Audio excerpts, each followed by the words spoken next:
Okay, so what we'll do today is continue a bit games with the solutions of the harmonic oscillator, and if we'll have time remaining, we'll move on in the syllabus, although it wasn't planned. We'll do angular momentum.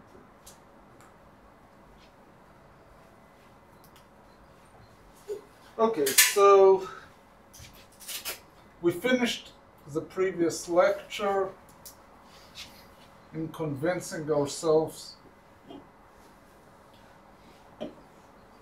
that the average position, no matter what is n, is equal to 0. How did we do it? And I'm just repeating things we did in the previous lecture. Instead of just going forward and doing the integrals, we use the creation and annihilation operators.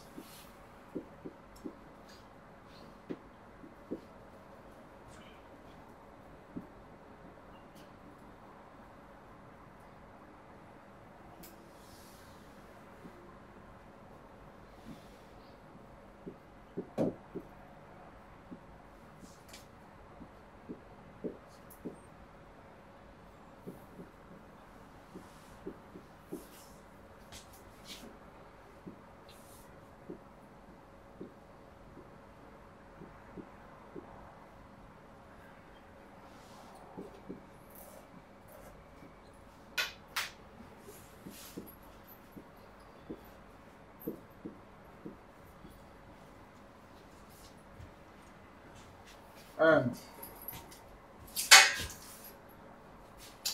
if we add them both,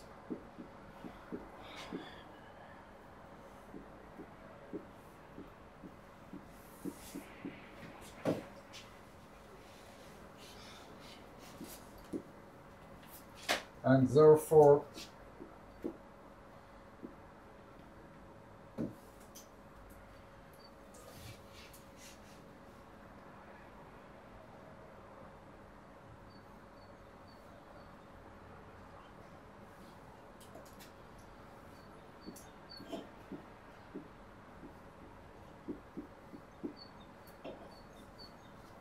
and since one of them raises so up to constants, well, I'll write down the constants, h bar 2n omega power of half, n omega plus a. This will turn it to n minus 1, this will turn it to n plus 1, and since they're orthogonal, scalar multiplication with n will give us 0.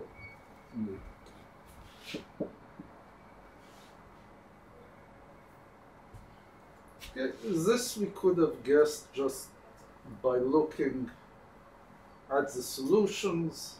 We have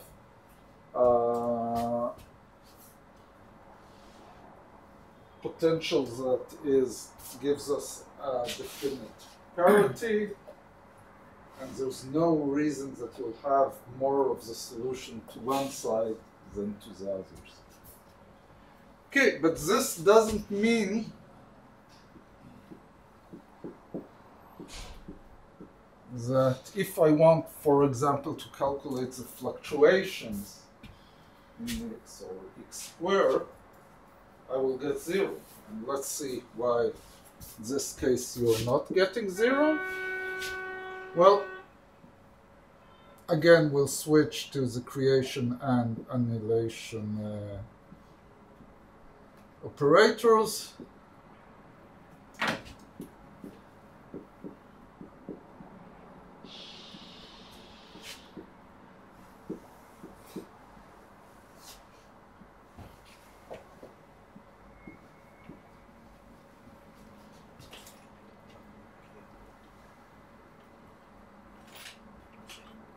Okay, I've just written it down.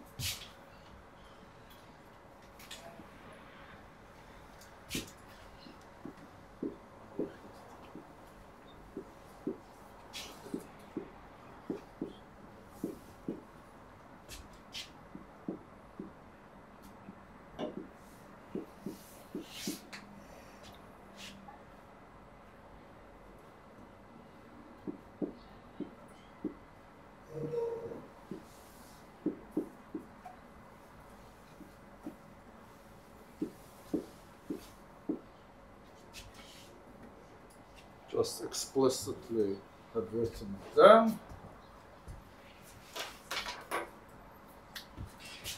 This cannot participate in the game. Why? Because it will give you, at the end of the day, n plus 2 here. N plus 2 times n is 0. For the same reason exactly. This guy is off.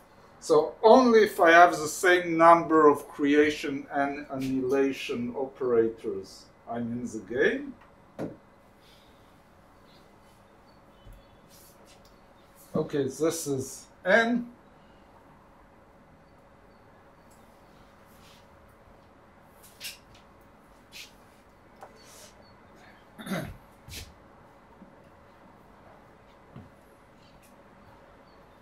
But n is a Hermitian operator, therefore it's equivalent.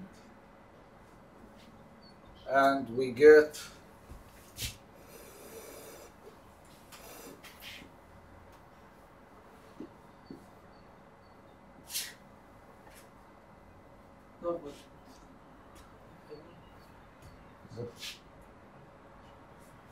shouldn't you oh, and what? shouldn't we make with the commutation work? You can work, you can operate each one of them by itself, right? Right. So Okay. you won't check it later on that you, all of them should give the same behavior. Okay.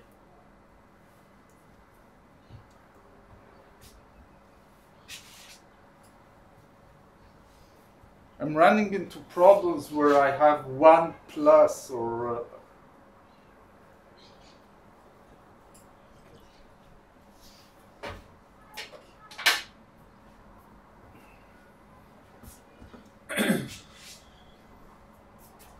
okay, so what do I see? The higher I'm in the eigenvalues, the broader is the solution. Is x squared. The larger is x squared, meaning the broader is my probability of finding x not in the middle. You could go on and do var, which you can.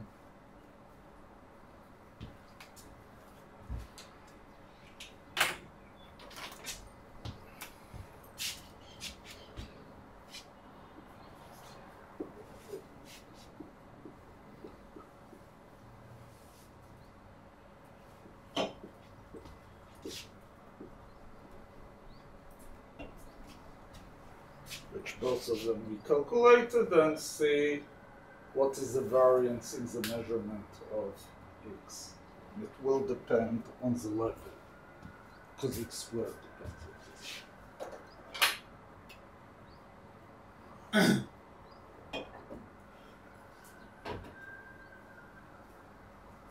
Okay.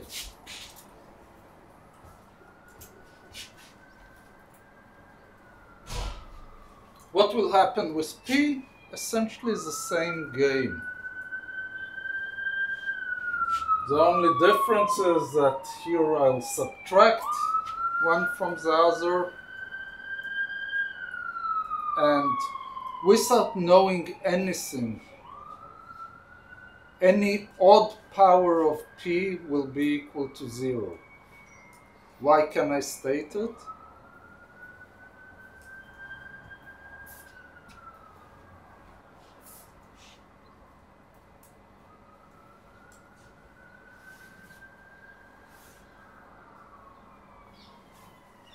Because the P is negative, with a negative sign, right? And we cancel out the No, simpler.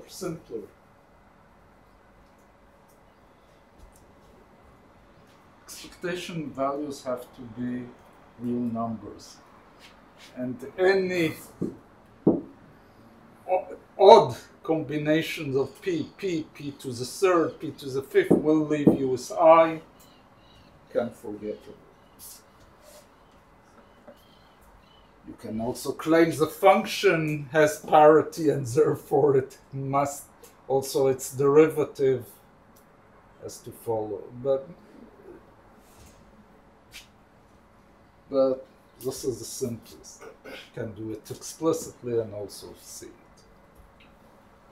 Okay, so for the last few lectures we have concentrated mainly on eigenvalues and eigenfunctions of operators. But at the end of the day, we can also talk about dynamics. What happens to a particle that we leave in the system and how it develops with time. So, what can be the interesting questions here? If I'm putting the particle in a particular wave function, a particular solution of which is an eigenvector of the energy, will I have any development in time? No. Nothing happens from the point of view of time. Why? Simple. Because in that case, we have the razor here.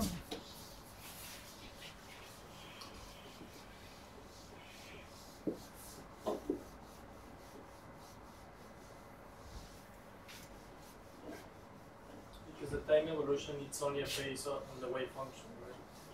Yep, exactly.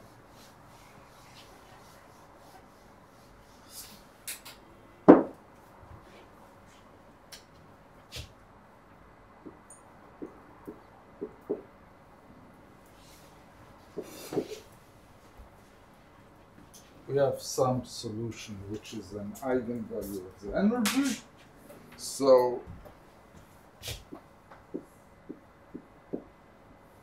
psi of t, and let's say this is at time 0. Let's write it this way.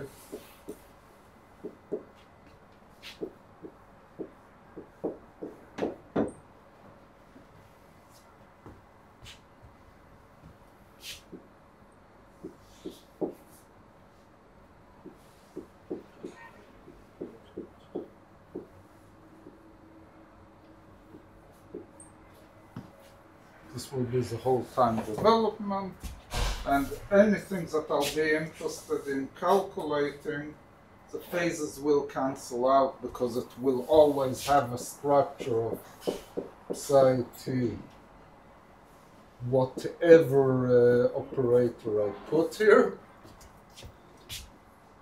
psi t, and this will be simply n whatever operator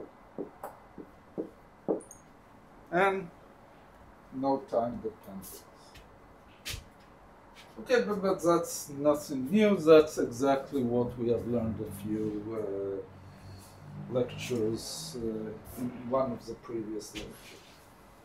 Actually, and I'm jumping, well, I'm not jumping ahead, that's something you know even that we won't do it in this course.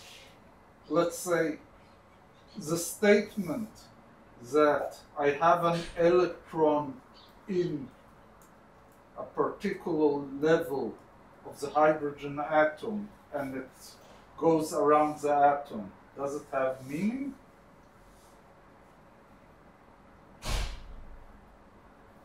No. Because it has no time development. If the moment I told you that the electron is at an eigenvalue of the energy, has no development in time. Therefore, the good old pictures that you have seen in high school of an electron orbiting the nucleus is completely wrong. Nothing like that occurs. If they wanted to plot you something, they could plot a cloud which is proportional to the probability of measuring the electron at some point.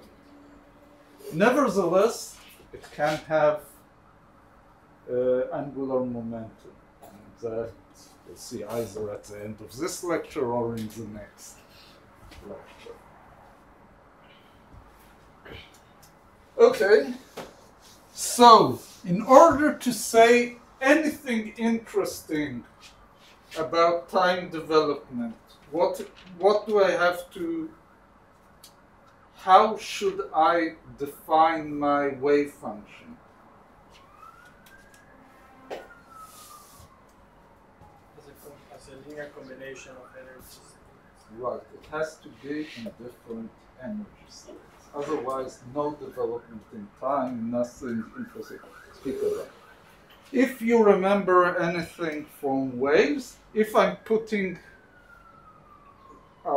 a wave in a specific mode, I have no development in time. Only if I create a wave package, put into it different frequencies or different energies, then something interesting can happen. Same reason is that if I, let's say, turn on a laser, never can be in a pure frequency. For the simple reason that I can't create something that changes in time from on to off, keeping just one frequency. Okay, so instead of putting psi at time 0, let's assume that it has some profile in x and 0, whatever it is. And then, if I come and ask what is the wave function at time t,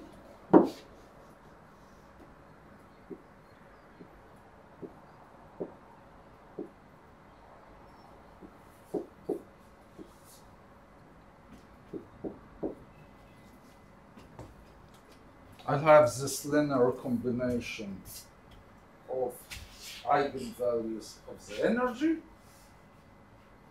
And if I want to find out what are these amplitudes, as we have seen before,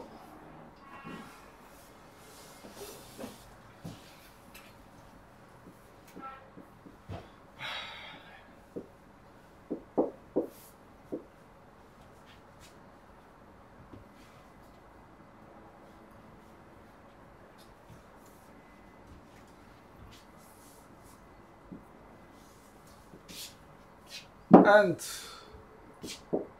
can write it down even more explicitly because I know the eigenvalues.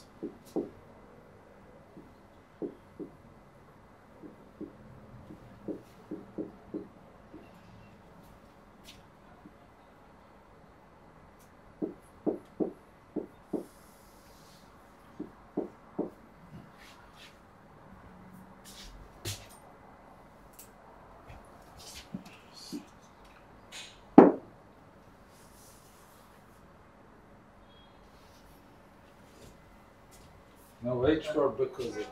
But we have to multiply by the time, right? Right.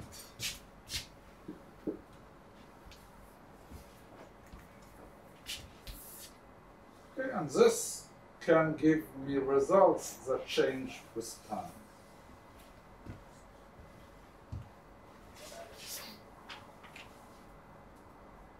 Okay, let's do a specific example.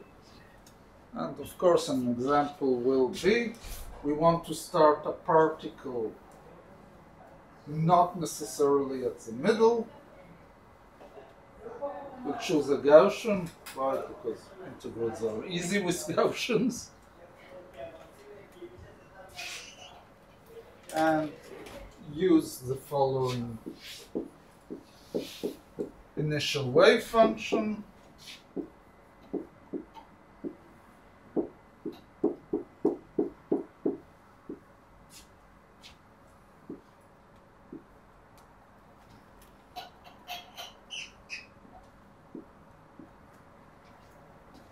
So it has a particular width defined by A0. It starts around some position in space x0, and we want to see how it develops with time.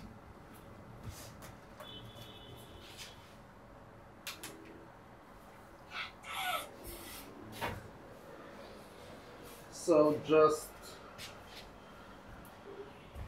to write it down in dimensionless variables,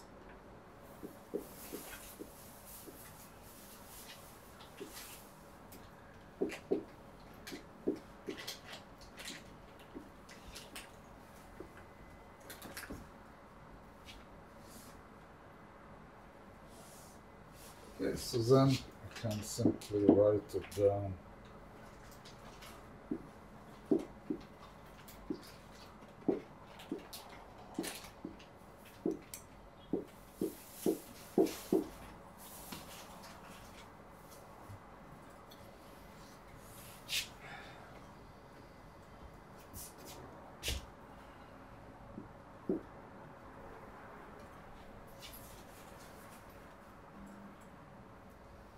Okay, so I could go and perform the calculation as it appears here. What does this remind you? The generating function. Right, so it makes life easier. We don't even have to do the integrals. We'll use the following trick.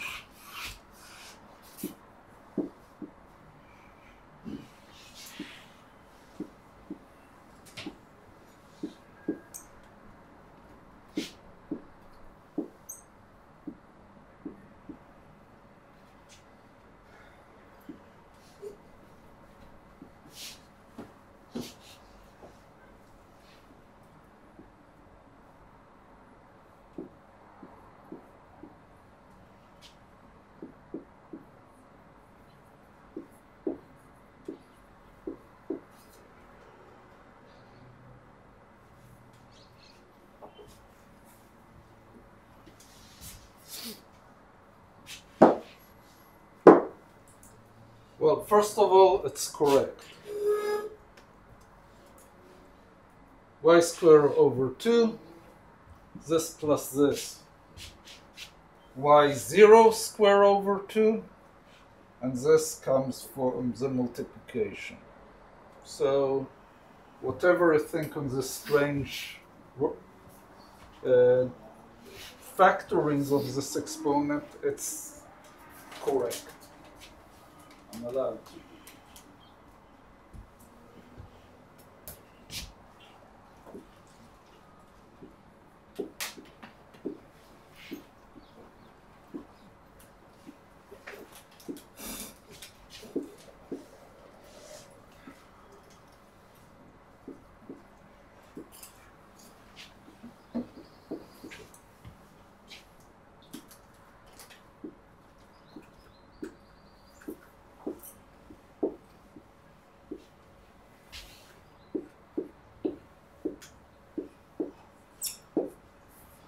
Where Hn is a Hermite polynomial, and we have seen this in the previous lecture. So,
Why? Because everything was e to the power minus y squared over 2 times the Hermite polynomials. These were all the solutions up to some normalization. So, finishing up with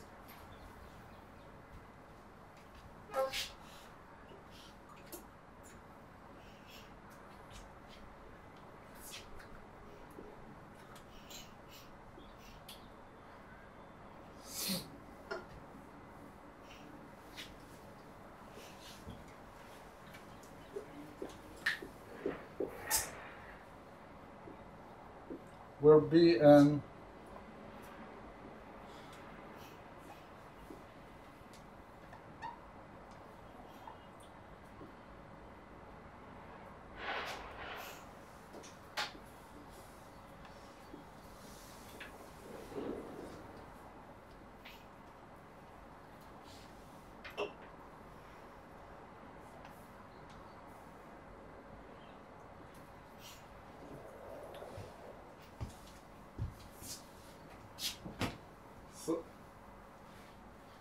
you had, what happens if you need to do this solution and you didn't come up with a spread? Nothing essentially changes. The only thing you have to do is to perform the integrals explicitly. But essentially, you'll get this result either by harder work or by remembering the properties of the Hermite polynomial. But in both cases, eventually you'll get to the result. Okay. So, to create a Gaussian, what is my conclusion from this whole exercise? You basically use the position y0 as the amplitudes, and the higher in energy you go, the less contribution you have, because it's divided by n factorials times 2 to the power n. This is something that dies out rather quickly. So if you want to do the summation explicitly, we'll do it analytically till the end, but even if you don't know how to perform the summation here, it's no big deal because a few terms will give you already a reasonable well answer.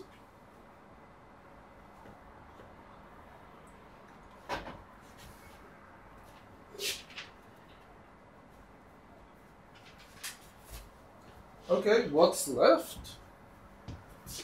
We want to, this was the exercise to find Bn.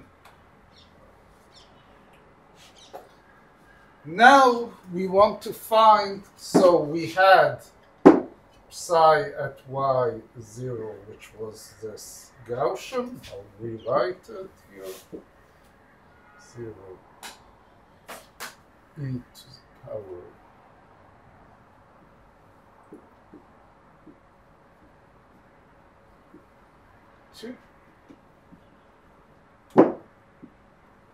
and I want to calculate this guy.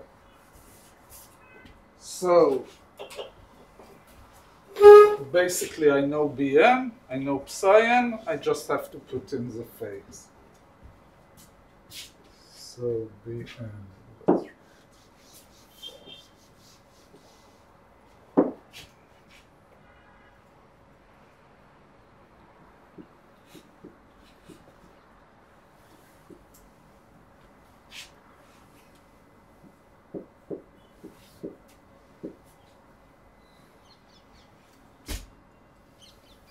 Okay, so just copy what's written here.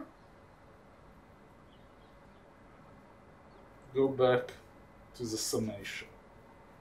The amazing thing is that we would be able to perform it analytically.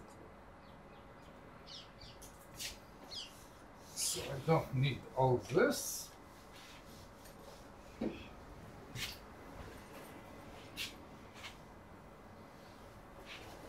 The only thing I'll need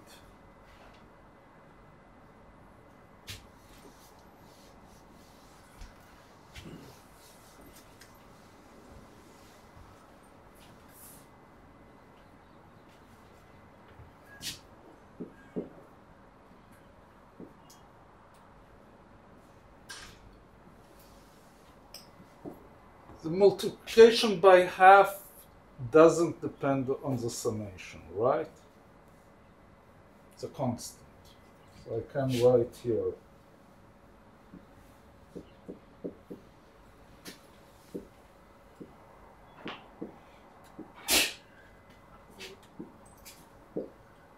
and this guy out of Bn is also a constant.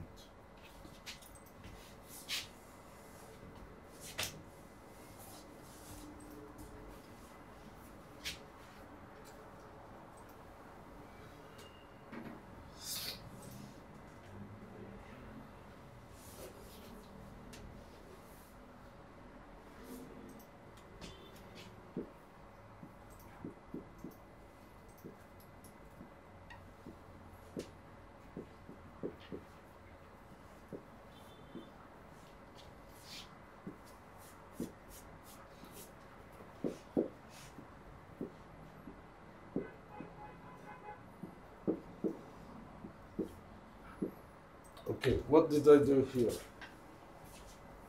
This guy is just the eigen vector, just copy. I wrote down the continuation of y0 to the power of n. I have it here. All these guys I've written here. And the nice behavior of the spectrum of a harmonic oscillator that it's n times omega, right? But n times omega is like e to the power I omega t to the power of n. Do I need to be more explicit? Okay, I'll do it. And there's too much silence. It is I omega n t, right? This is the guy that we're looking at.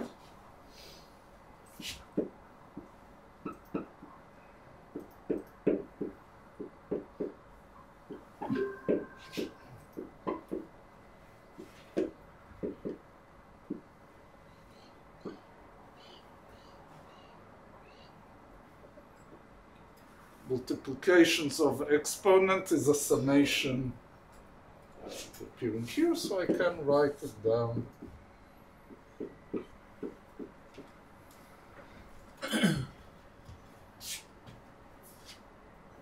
This works only because in an harmonic oscillator the energy jumps in a constant level spacing. But we have it, why not use it?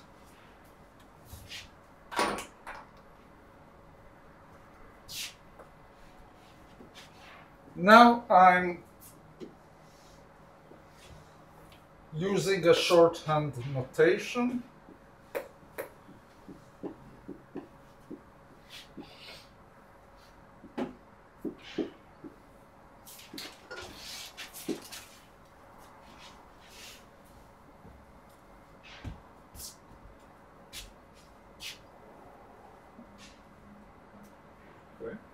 Definition.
Okay, so let's see where everything comes from. Okay, this guy just comes out of here. We're missing the A note, right, at the beginning? Where am I missing it? What's this? Ah, here, yes. Yeah. Correct. Okay, this is the normalization. I'm just pulling out anything that's not depending. What did I do here? I resummed it, but I know how to resum it because that's a generating function of the exponent up to this term. So, what did I get here? At first sight, the Gaussian wave packet remains Gaussian, right up to a change of the center. Okay, it's as if I'm following the center, it moves with time. How does it move with time? Something very similar to what we would expect from a classical particle. What would we expect from a classical particle? To move from one side of the potential to the other with a frequency omega, which is described here.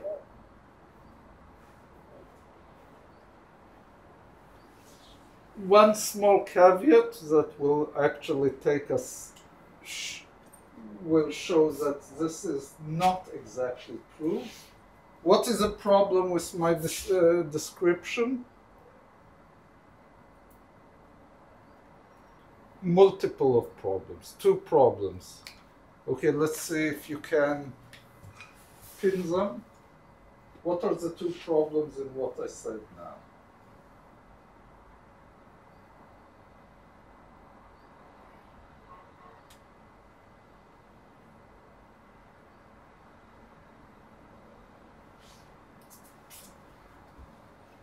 Let's look. What's written here? That's the position of the center. What's not kosher about this? Complex. It's complex. Okay, so my statement has a problem because if it's really positioned, it shouldn't have a complex component. And second, this is the behavior of the wave function. Is the wave function a physical property? No. The wave function is not a physical property. The wave function squared is a physical. Why I wasn't worried here? Because here I have a real description, and real I just square and it's still a Gaussian. Here I have to explicitly multiply the complex psi with psi and see what happens to the probability of finding it. This will also solve this problem. Because once I multiply the wave function with its complex, I won't be left with any imaginary result. But this is just a point of caution. You can't look on this and say, oh, it's still a Gaussian, I understand everything. No, you have still some work to do here. So what I have to do is stop a minute and say, well, sorry, I have to calculate the probability, which is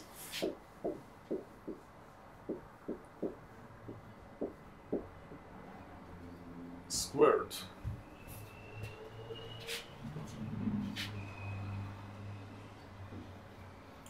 So writing it down explicitly,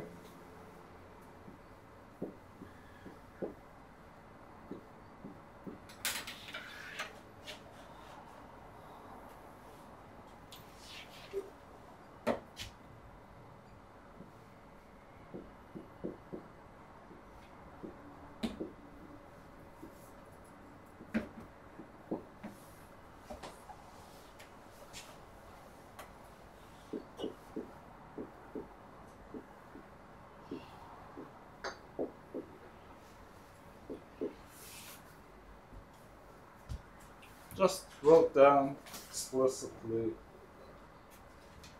the squaring.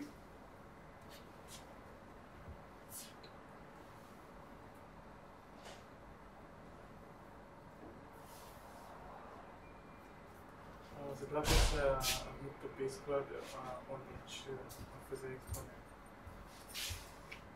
No, when I'm No, I mean the outer bracket, because the y means y. Why not in the original a of t defined by square the brackets? just a moment. Well, I had this. This is the wave function. I just explicitly write psi times psi complex, and this is a times a complex. What's wrong with that? Maybe I'm mistaken. Just maybe it's my mistake. It's too It's square. squared here. I meant the y means y0. Oh, these are squared. Oh, yeah, yes, definitely. No, it's my mistake, but I was looking on some others, looking for other where. Okay, very good. Okay. Let's look on what appears in the exponent. So I'm concentrating on this part of what's written on the blackboard.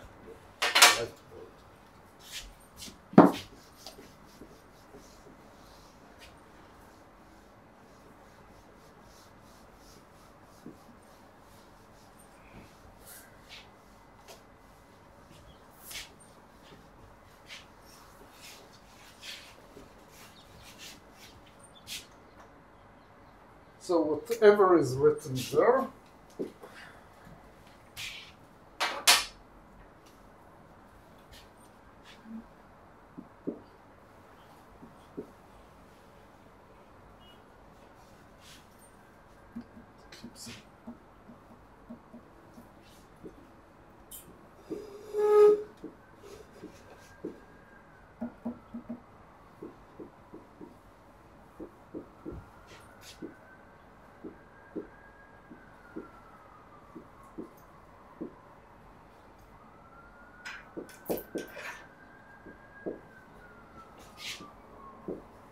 okay, and I put in the squares. I just explicitly wrote what appears there.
It should be a minus, right?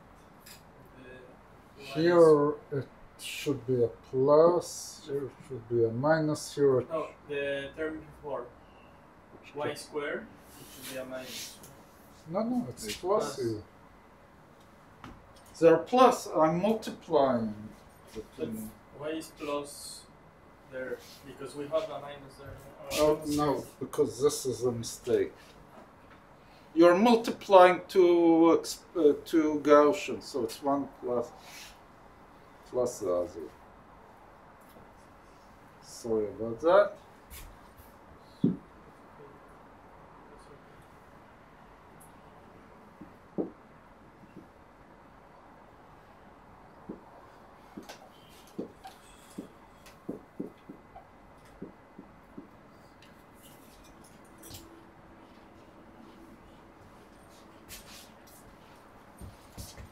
Okay, this guy plus this guy, 2 divided by half, y squared. This guy plus this guy,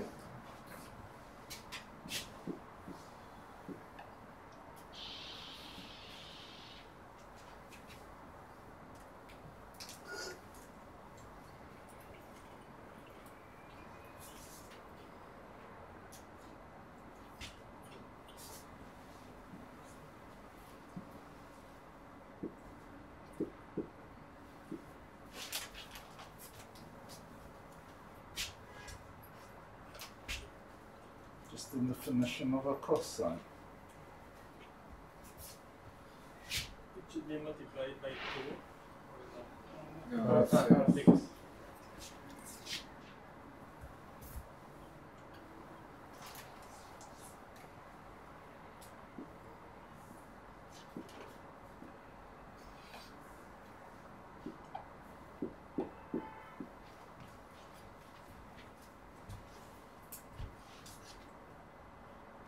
Okay.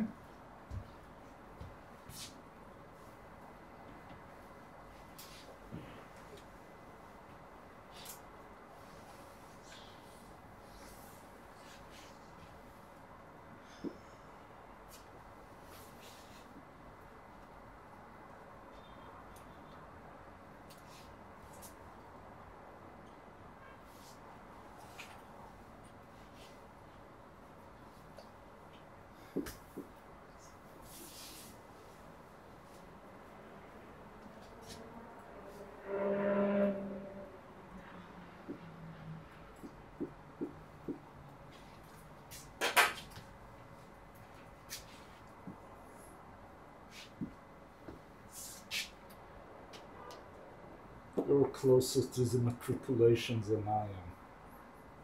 I think that's the correct relation. It's 2 somewhere, right? 2 here. Right.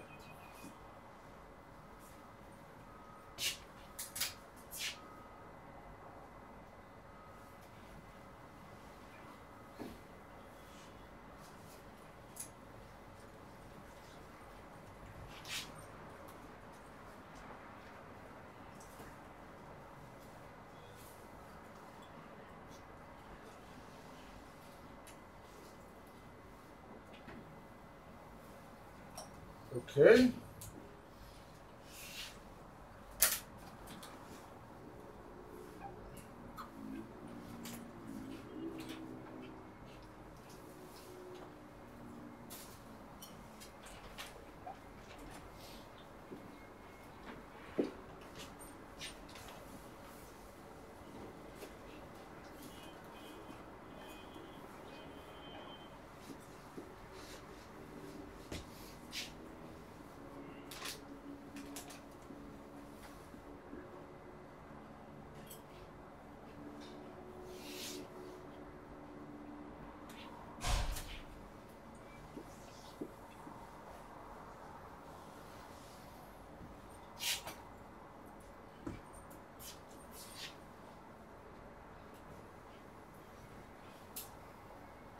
Okay, this squares, this gives me this gives the mixed term gives me this guy, and I'm getting 1 power of cosine squared from here.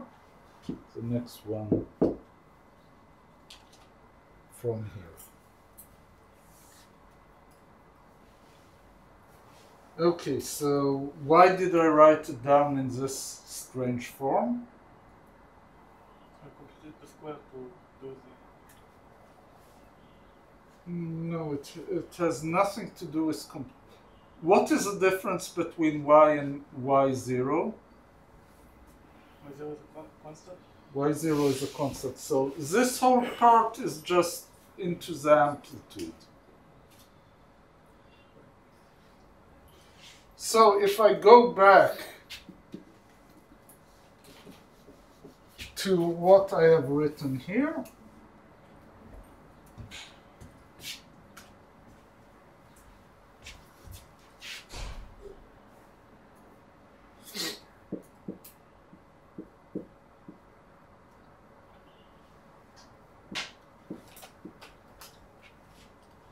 where this a tilde just contains also this exponent.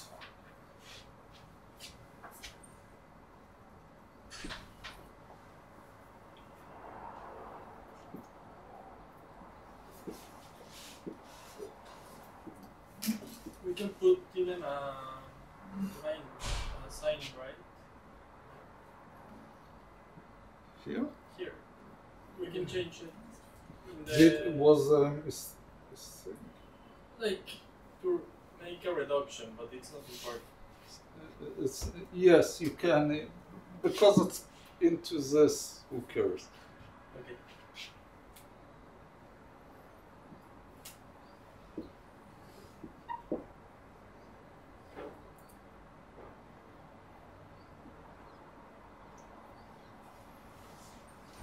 And now I have a correct statement, which is actually what our intuition told us. But now it's correct because this is a real number and it behaves exactly as a solution of the classical harmonic oscillator. So this is a cute wave packet in the harmonic oscillator, the Gaussian wave packet. Just follow its center follows the classical behavior of the system.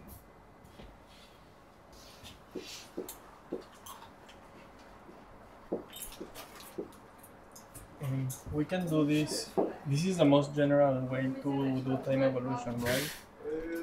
This is a unitary, this is an operator, and we make sure that the wave function here is the eigen, insert an identity here, which is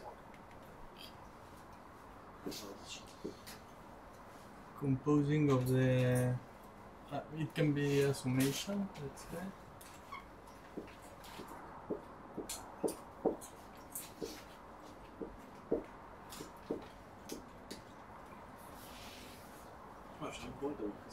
And this is also a way, and to get the wave function we only have to do this, right? In position space. And here we can write this as since this is the eigen, right, this should be equal to minus ht h bar, only when the Hamiltonian doesn't depend on time, right? And the question is that this works in every situation, right? No matter which the Hamiltonian, and now we have En t over h bar. The summation is actually but here, right?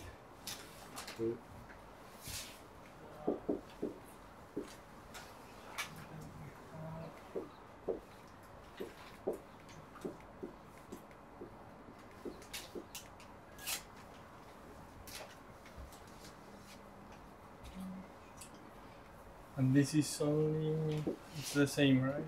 Just, you can plug in there.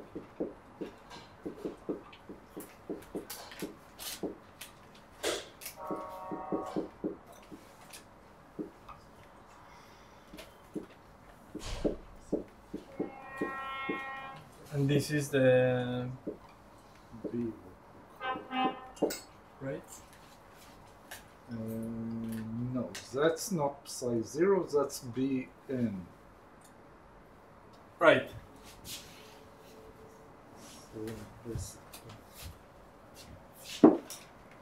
is Bn, which psi.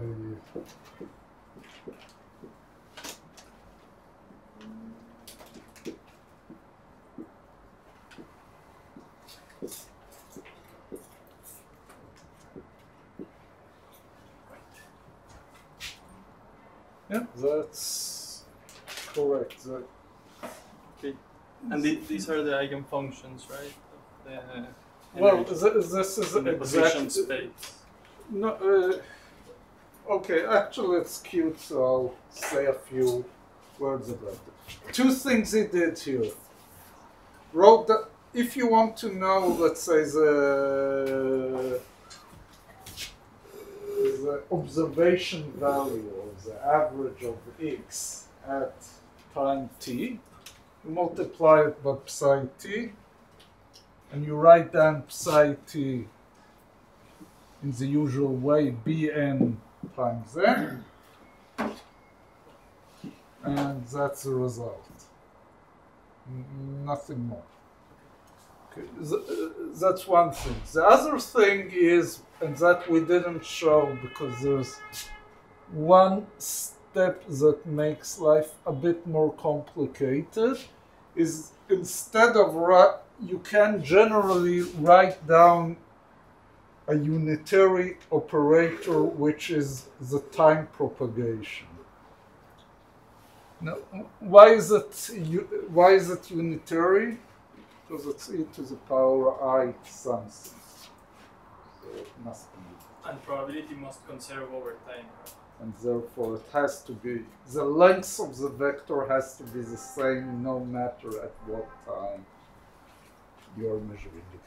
But I want to ask the following question.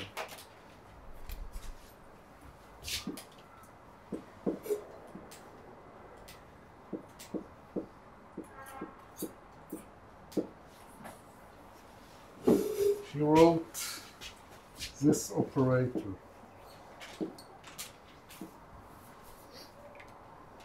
what the hell does it mean? Do you know to to raise an operator to power? We expand into series. Right. The only way that we know what to do with such a thing is to go and write it down as a series. 1 plus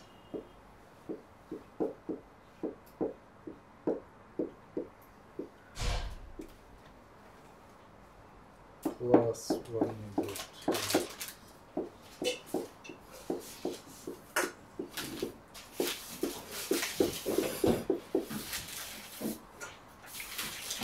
And so on and so forth. So, in general, I'm allowed also to define an operator cosine of x. What will I do? I don't know what is this, but I know to open it up as a Power series. as a power series. So here we won't have 1. We'll have 1 plus over 2 plus, that's the meaning. So anytime you see an operator within a function, the canonical way to write down what it means is to write down a series expansion, and that's the meaning of that operator.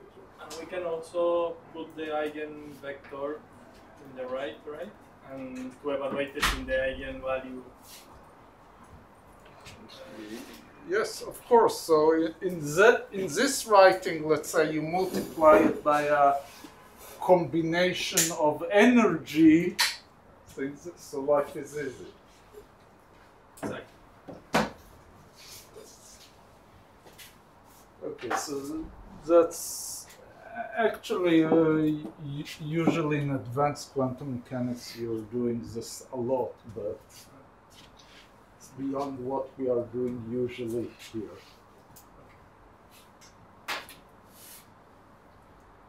Okay, so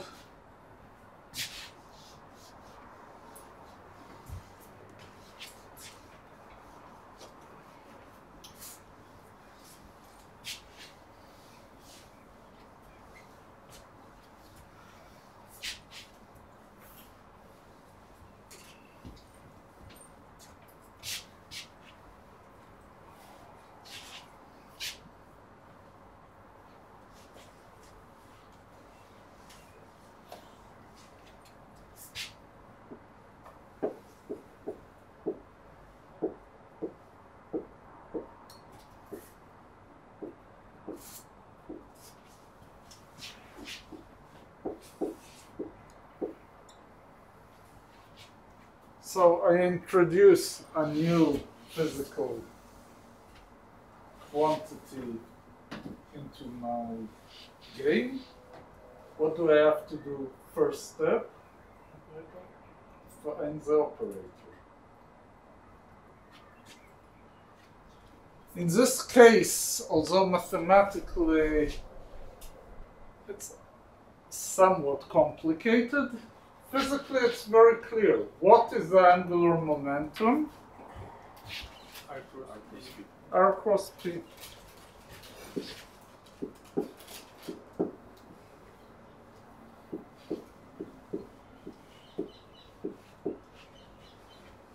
So the magic, in order to turn it into an operator, is just putting a hat on it.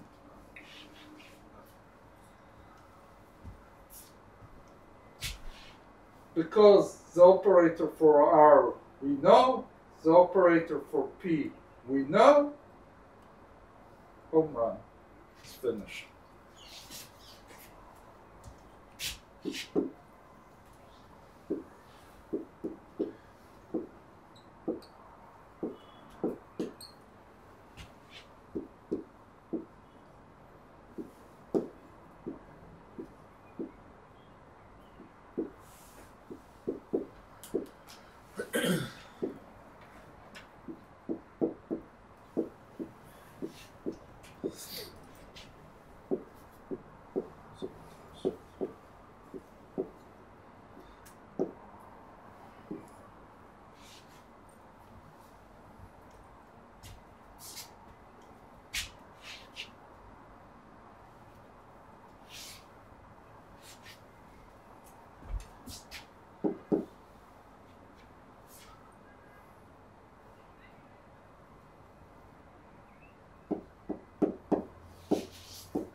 Minus I H bar, I'll have for all of them.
this is the operator.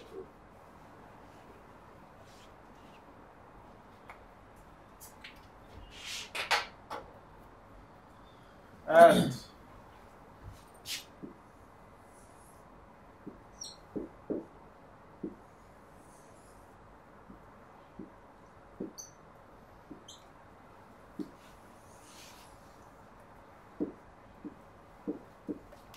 they can write down the operator for each component, a x, a y, a z.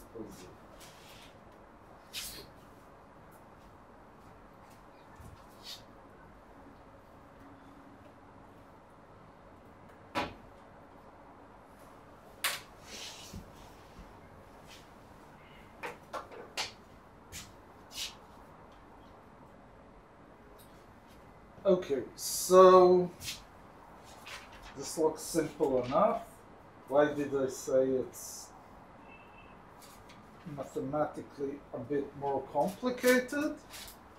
Because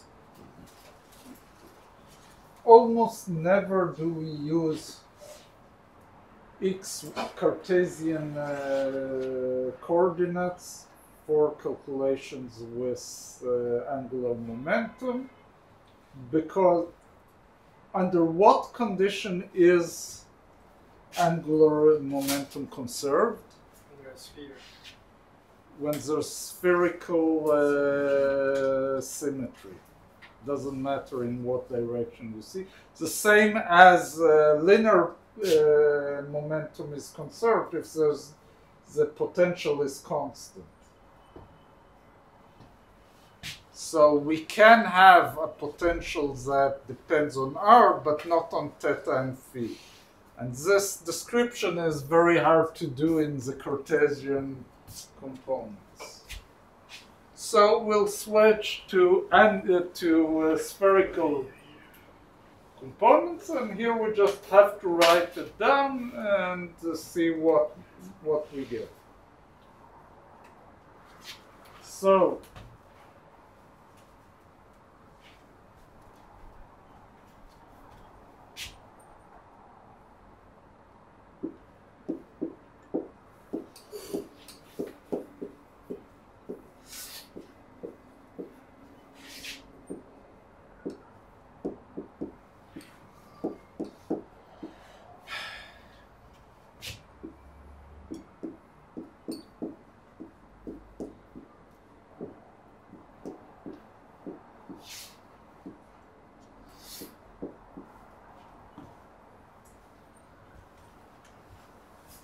shouldn't come as a great surprise.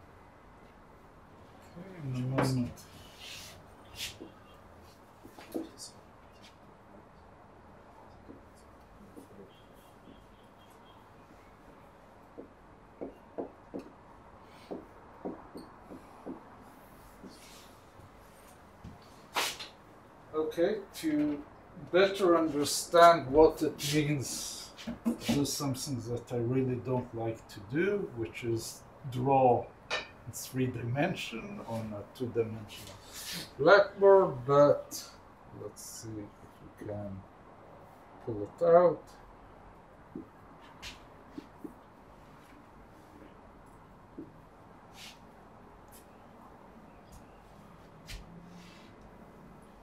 Okay, and let's say I have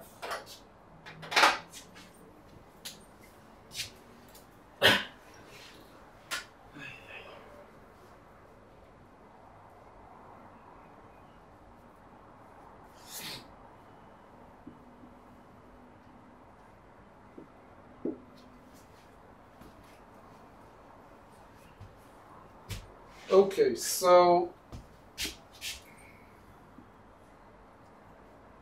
R is simple here.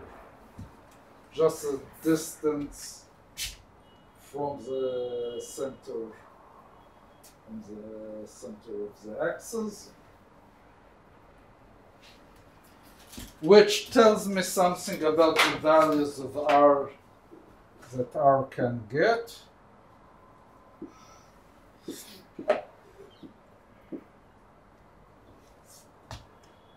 has to be positive.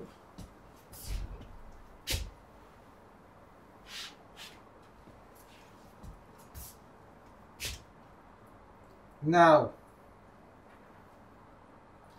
what is x squared plus y squared? The radius of the plane.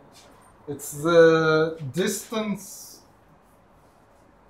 in the plane. So we're taking this compared to z. So theta is this angle. Okay, so theta is the angle, if this is the z, theta is the angle compared to z. Okay, what are the values that it can get? 0 to pi. 0 to pi.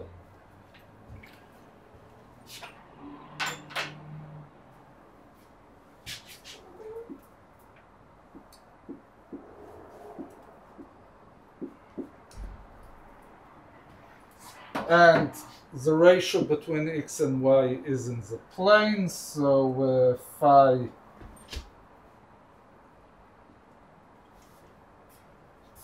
is this angle, so it goes between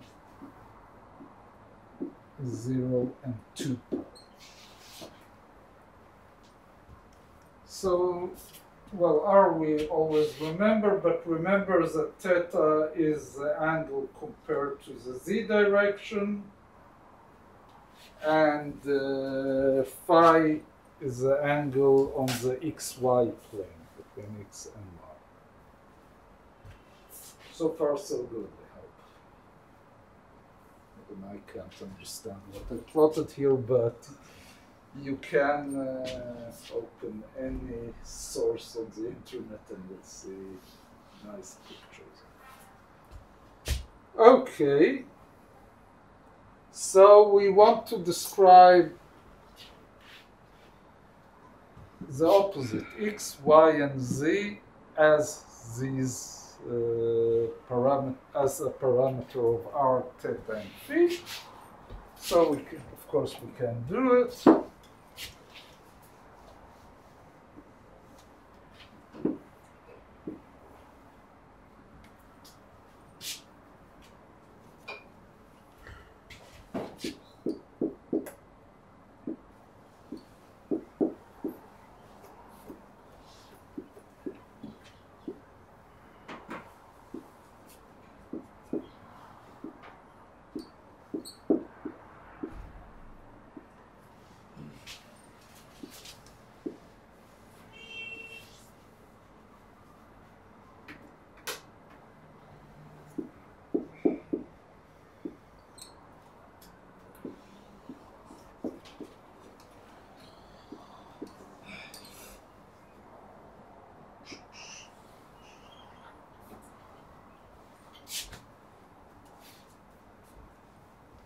Okay, makes sense. Z and x and y are different in the interpretation of theta, because theta defines what happens in this plane, and z doesn't depend on phi, clearly. And the difference between x and y, if I didn't switch them, that one is cosine and the other one is sinus, which other way around, who cares? Okay. So now we just do algebra and just replace these definitions with these coordinates. And I'll say that it's actually not teaching us much. I'll just write down the final results.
Okay, so 2 ugly representations and 1 quite simple.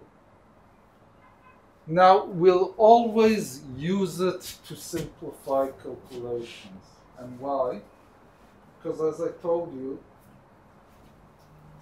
because of the symmetry of the problems for which angular momentum are interesting, I'll always put LZ on the components that I'm interested in. This form is much simpler than all the other forms.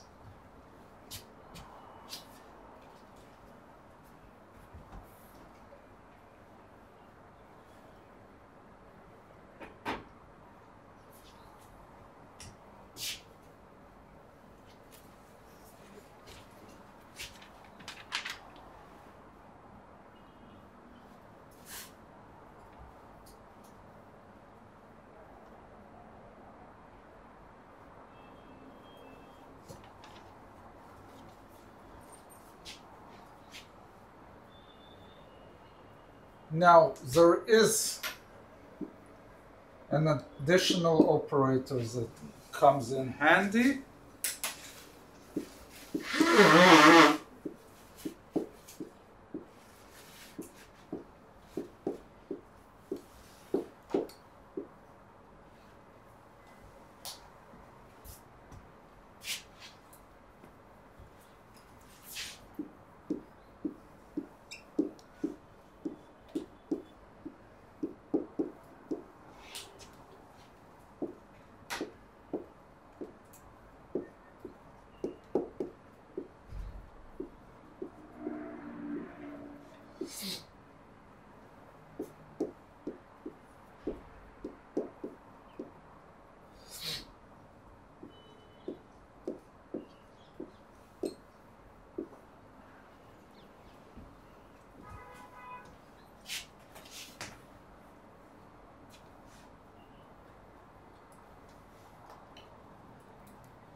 Okay, I think you have done all of this in the mathematics of second year. If you didn't do it and it really bugs you, check it out. It comes out just from this definition, nothing more than that.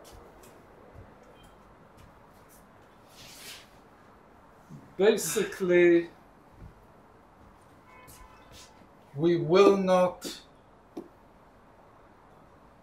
except for these 2 operators, we will not use anything else. Okay, we have operators. What do we do? Now it should be already a Pavlovian reflex. Eigenvectors, eigenvalues.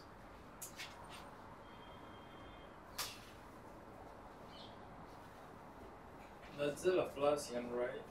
Hmm? The L squared is the angular part of the Laplacian. Right.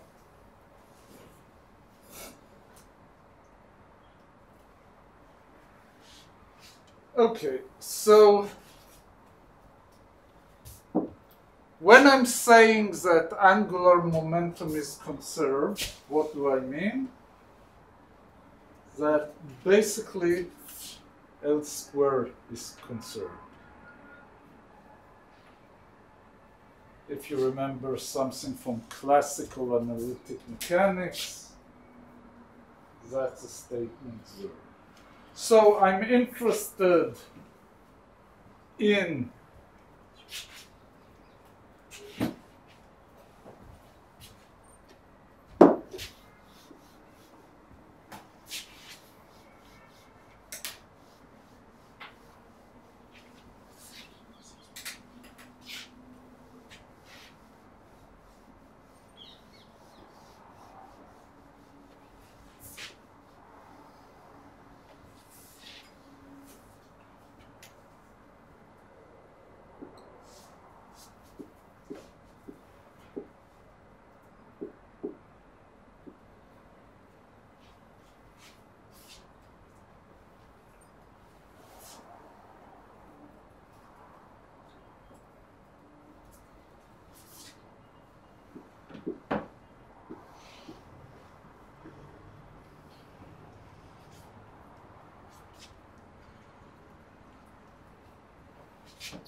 now you can raise a lot of questions. Why did I write it in this structure? Okay, so what are the basic things that I state by writing it in this form? First of all, that the eigenvectors depend on theta and phi, not on r. Well, no big deal, I had here only connections with theta and phi, not with r. So in that meaning, the function could be also only a function of those two variables, theta and phi. Okay, second thing, why don't I write here some eigenvalues that depends, okay, before that, why do I write two quantum numbers, two eigenvalues of L square and Lz? Because the eigenvectors are eigenvectors of two different operators. I have two different operators which depend on two coordinates. So what else can it be? Now, why do I write the same eigenfunction for these two Because operators? they commute. They commute. Let's see it.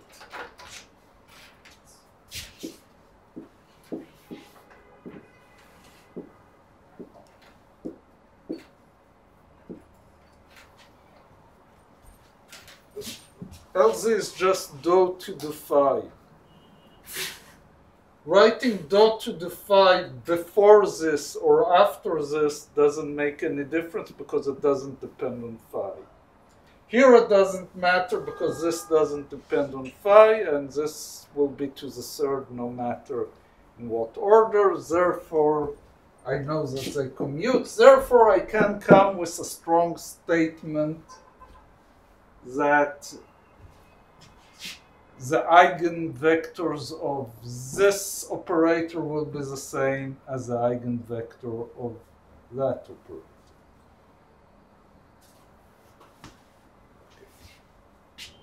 What here, just a question of units, why I multiply n by h bar, just my definition. Here I write down a structure that will see why I write it down like this and not just a of L, some function that depends on those. In the meantime, I have no good reason to do it. We'll see that it makes life more convenient.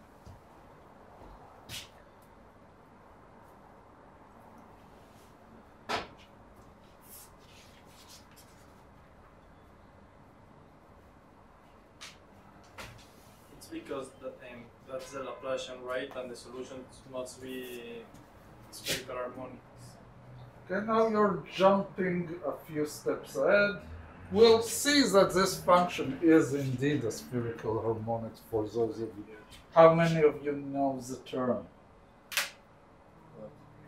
Spherical harmonic.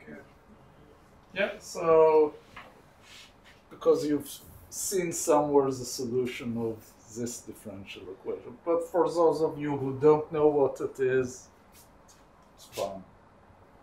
We'll derive.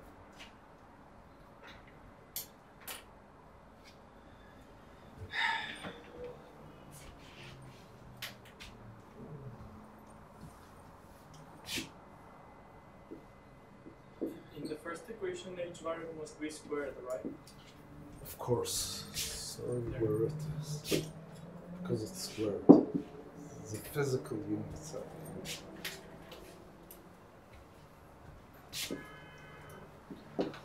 Somebody can tell me the result of the commutation relation between Lx and L squared?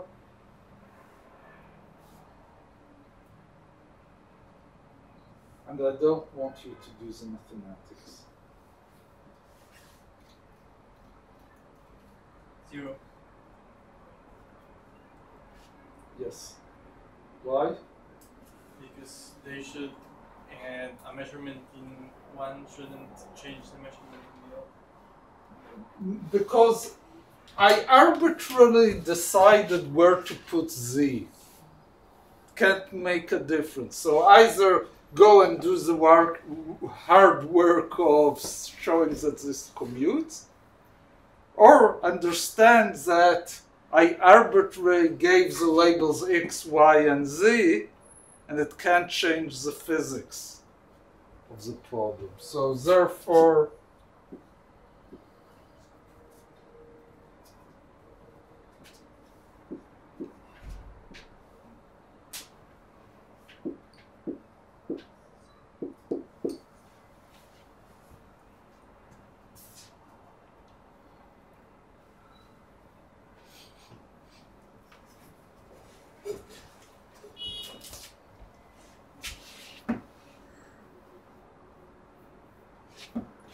okay.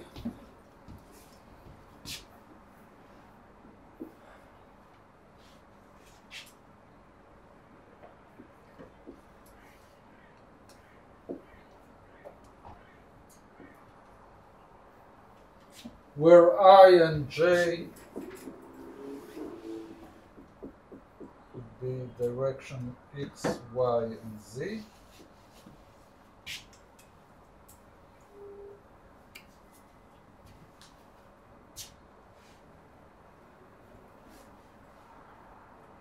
Someone can give a guess? If I don't mistake, they do not commute. You are correct. It's the missing coordinate, the angular momentum.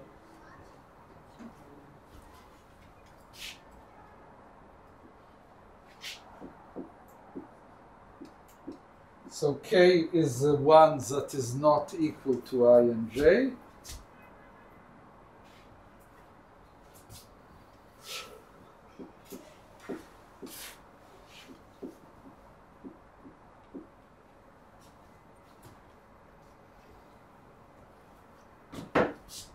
This is basically a number that's either +1 or -1.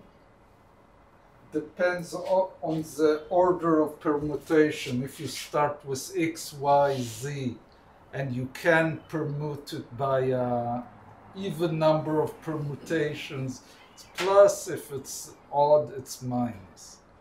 How do I prove it? Well, here is one of the cases that it's easier to write it down in the Cartesian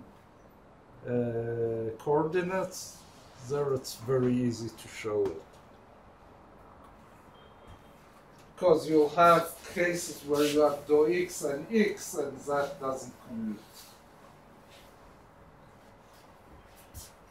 Dou x and y or dou x and z commute.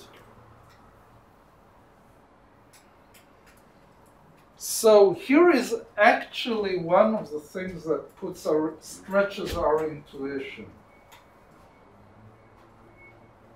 What does it actually tell you? It tells you you may measure L squared. And you can measure one component of L. But you can't measure two components of L concurrently. But you know L squared. That's the situation. You can know L squared, you can know either Lx or Ly or Lz, but you can't know two of them. And also we know the uncertainty, right? Because we calculated We calculated the relation, and therefore we know the uncertainty. But in a sense, it always bugs you that you know the amplitude of the angular momentum, you know one component, and classically so, you know at least the combination of the two other components.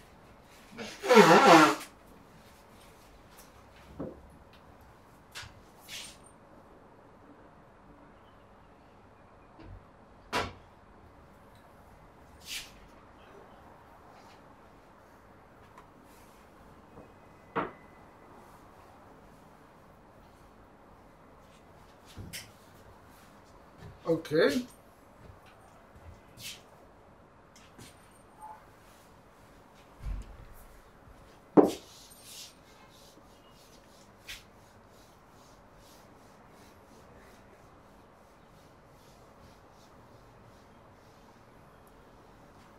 Sometimes use the notation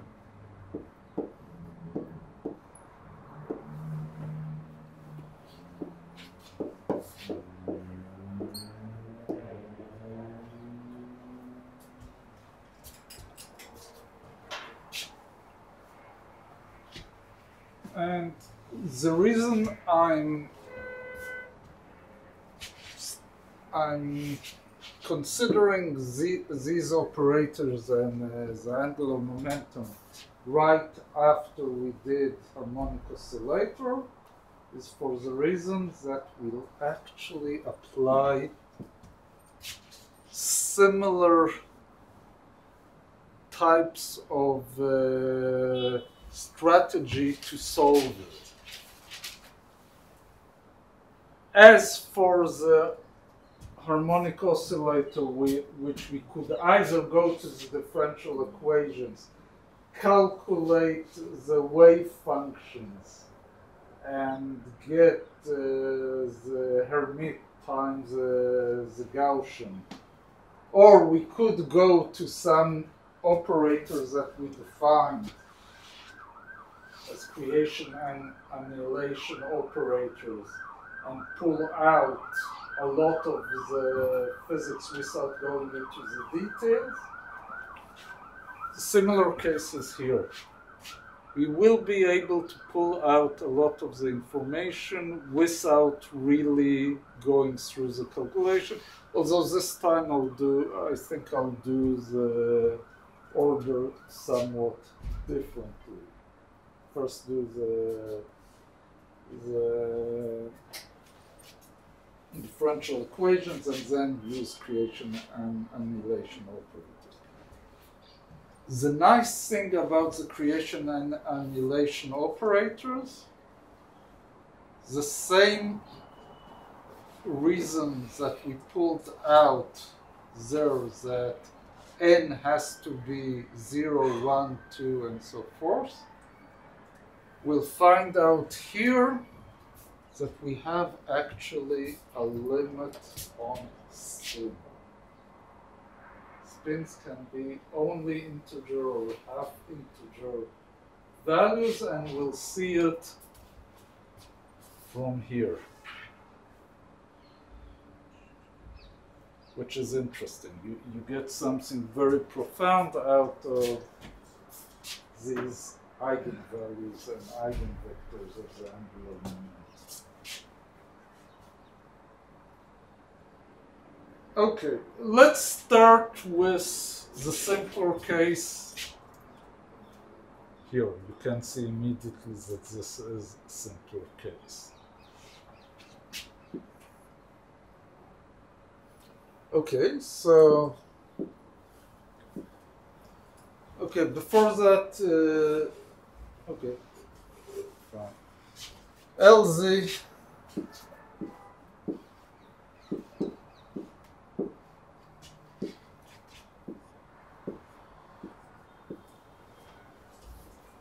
can bug you why I'm using h bar here and not just some eigenvalue. It doesn't matter, I'm just multiplying it by a constant. It just pulls out the physical quantity out of it, and here we have a pure dimensionless number. Okay, so in this case, it's extremely easy to perform this eigenvalue and eigenvector equation, because let's write it down explicitly.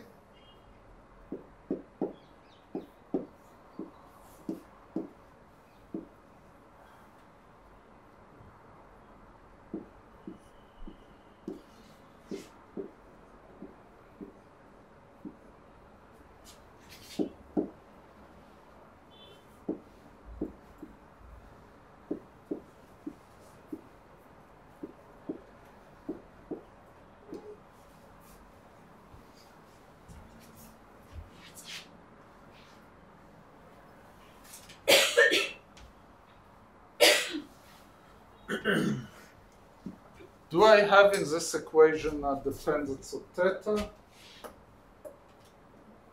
No. So I can separate it.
Separate the YLM to this one. To function, one depending on theta, one depending on phi.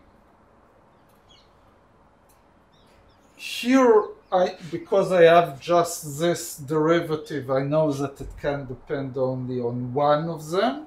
Here I'm not so sure, because if you go back into the definition of L square, I have their dependence on theta and phi, so therefore I'm not sure whether it will depend or not depend on M, so I'm keeping it.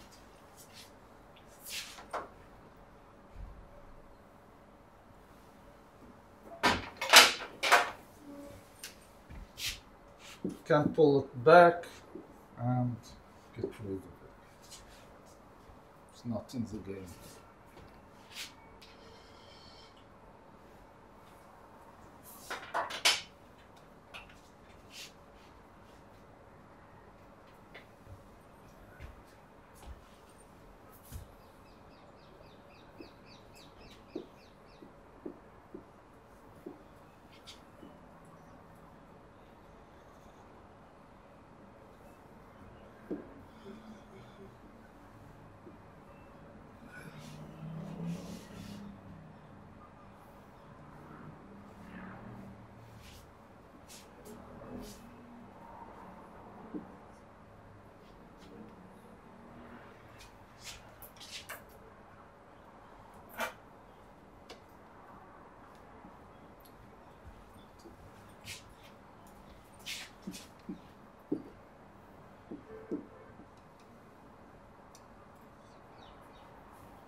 Okay, fulfills the equation.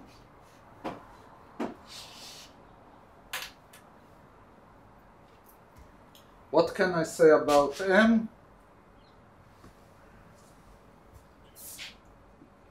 Can it be any M? No, because if I change phi to 2 pi, from 0 to 2 pi, it has to be the same value of the eigenfunction. So M is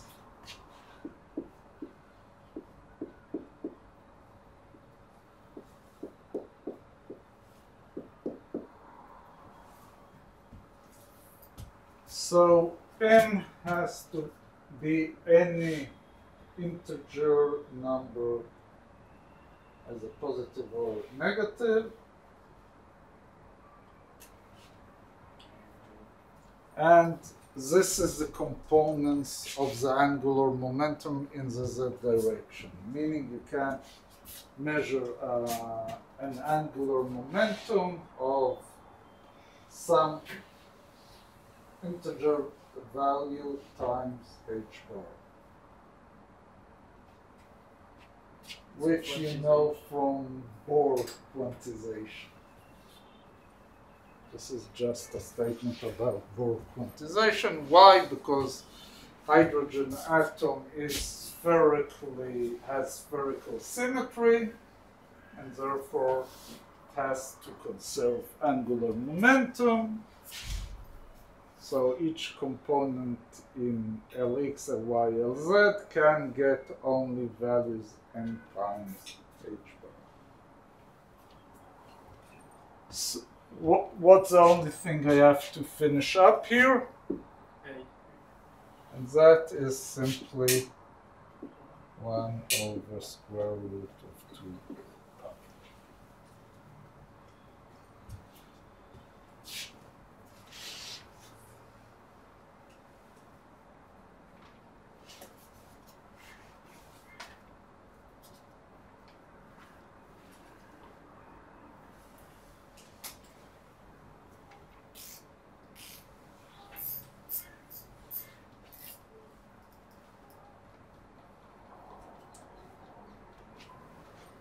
So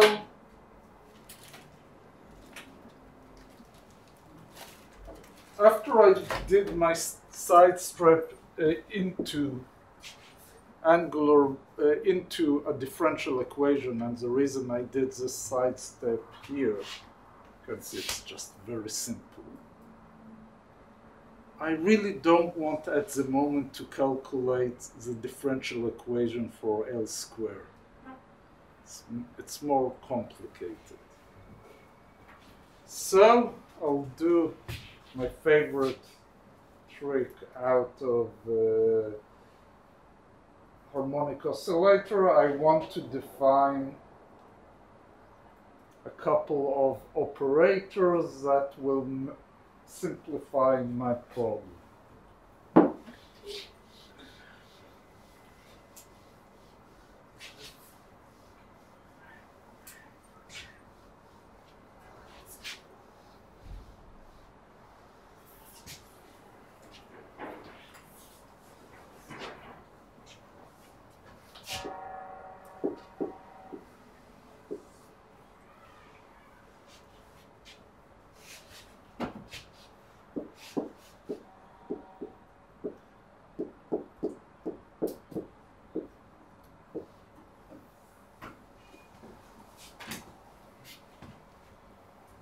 Structure is somewhat remnant of what we did in harmonic oscillator. There we had x plus minus I, x plus minus p, ip, with some constants. Here we don't have constants because we pulled everything out to the h bar and we don't need to bother about it.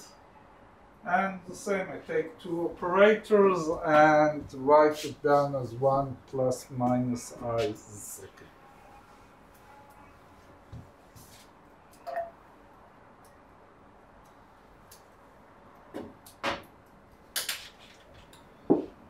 Same as for the harmonic oscillator. Are these operators Hermitian? No. But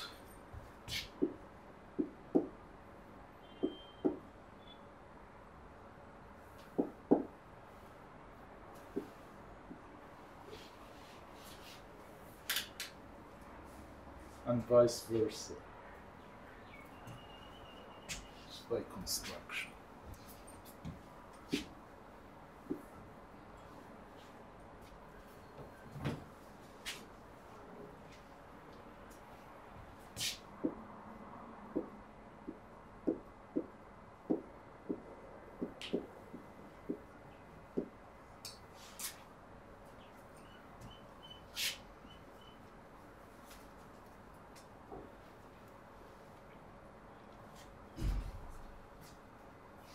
Okay, what happens if I'm doing a commutation relation between L plus or L minus? I'm writing it, both of them in one go with LZ. Okay, let's write it down explicitly.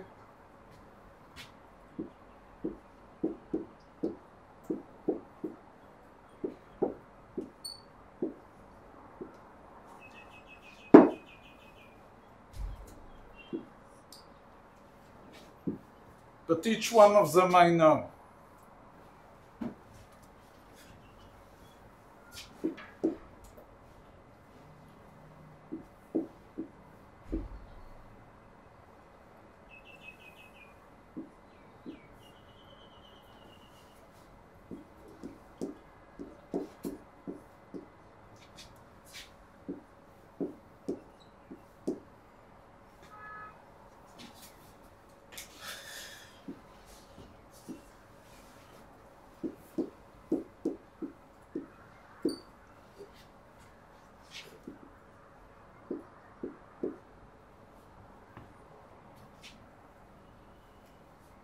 So if I was L plus, I end up with L minus. If I was L minus, I end up with L plus, and I get a one multiplication with H bar.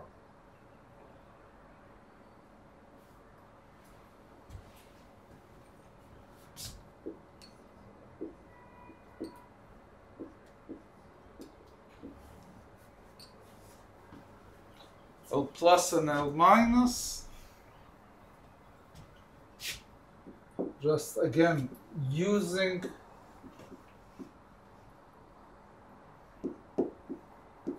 the definitions.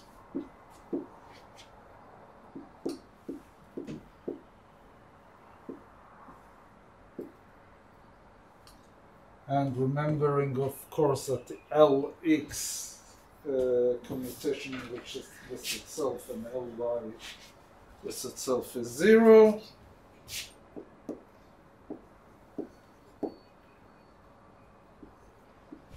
And I could almost see it immediately because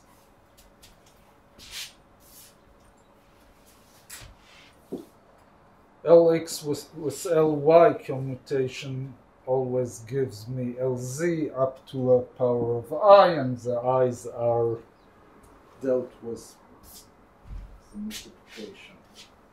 So it makes sense. I suggest that go over these commutation relation and practice them, just so you'll be proficient with them.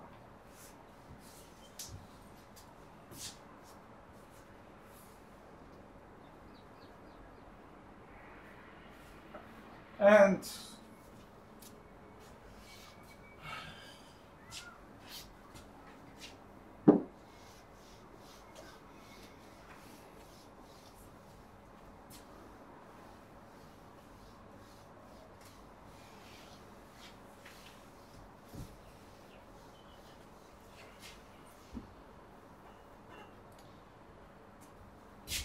last thing I want to write here.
Okay, because I have a commutation here between Lx and Ly. And perhaps the most important step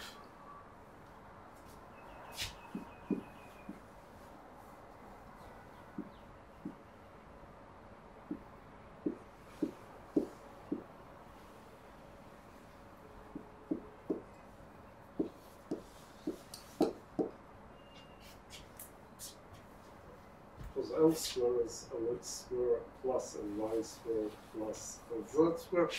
So basically, these guys play only in the field of L square and Lz.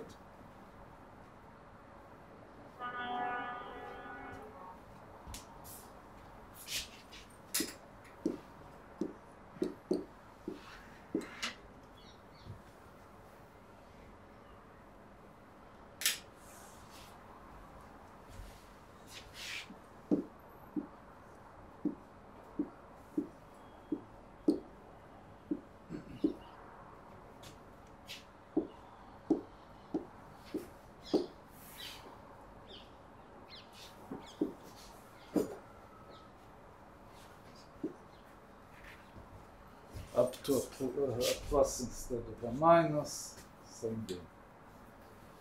So, The first term, you write it directly. yeah, I didn't bother to write the commutation, but please write it down and convince yourself.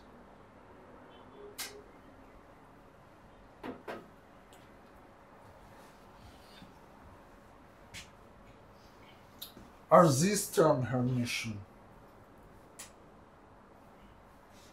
Yes, because they are just the sum of three Hermitian operators.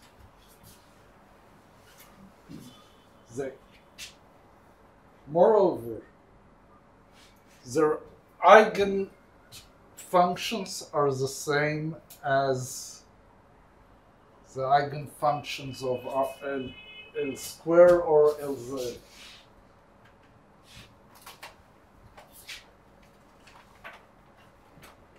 So basically,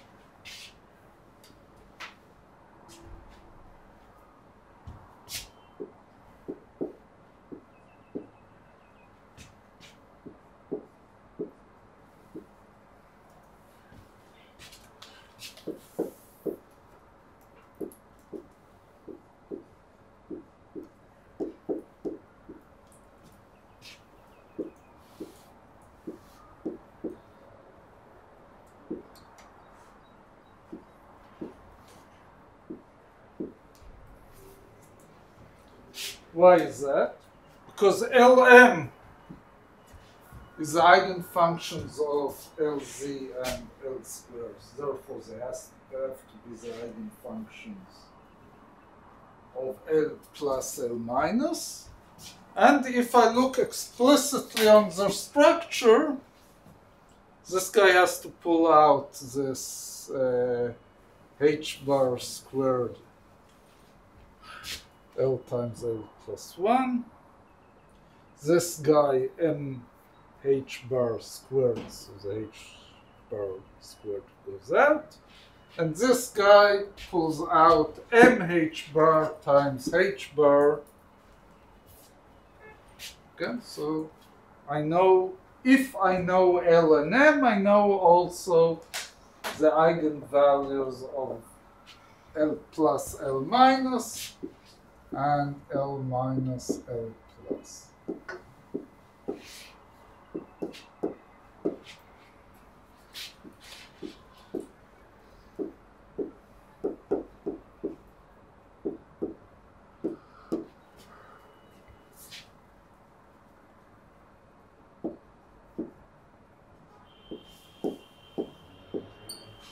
For exactly the same reasons.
Okay, why? Because the Hermitian conjugate of L plus is L minus. So I'm allowed to pull it and operate it on the left. Seems a meaningless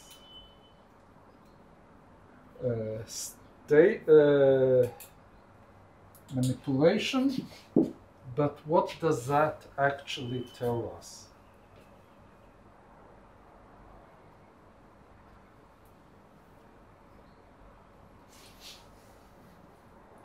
This is a scalar multiplication of a vector with itself. What do I know about such a multiplication? It's normalized. Even if I don't normalize it, I can give a statement about it.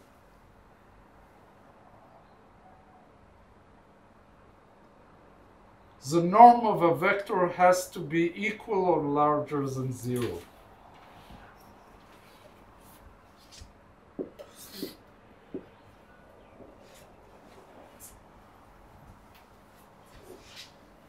Meaning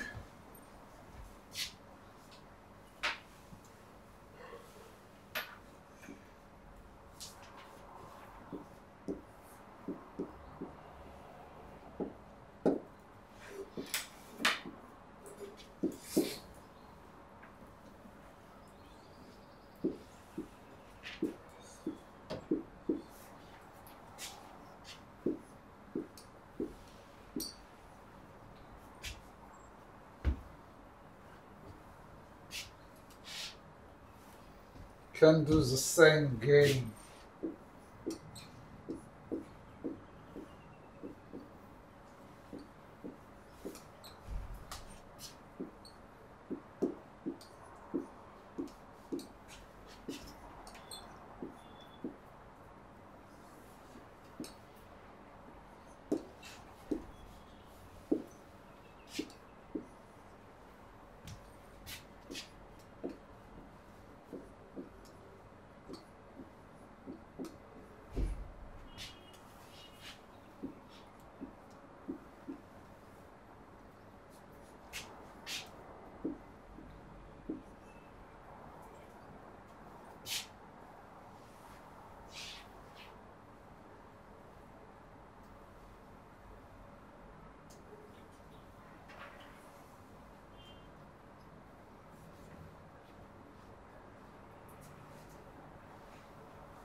And here I get to a very interesting conclusion, almost without work.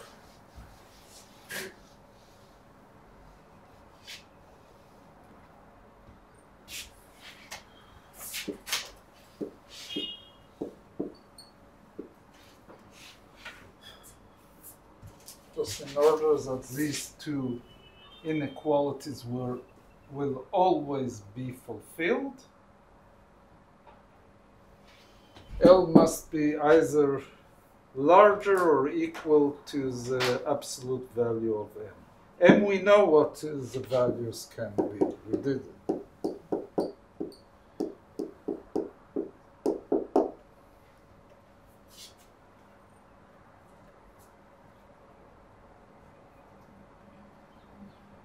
So,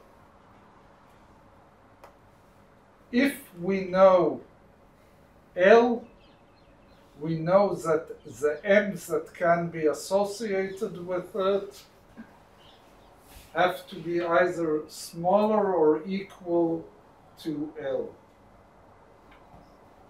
And the other way around, if we know N, L must be larger than it. So basically, the things that you learned in modern physics, that the quantum numbers of the hydrogen atom, if L equals 0, you can't have a momentum in the Z direction. If it's equal 1, it could be 1, 0, minus 1. If it's equal 2, you can have 5 values, minus 2, minus 1, 0, 1, and 2, and so on and so forth. It's just out of the general properties of a system where angular momentum is conserved.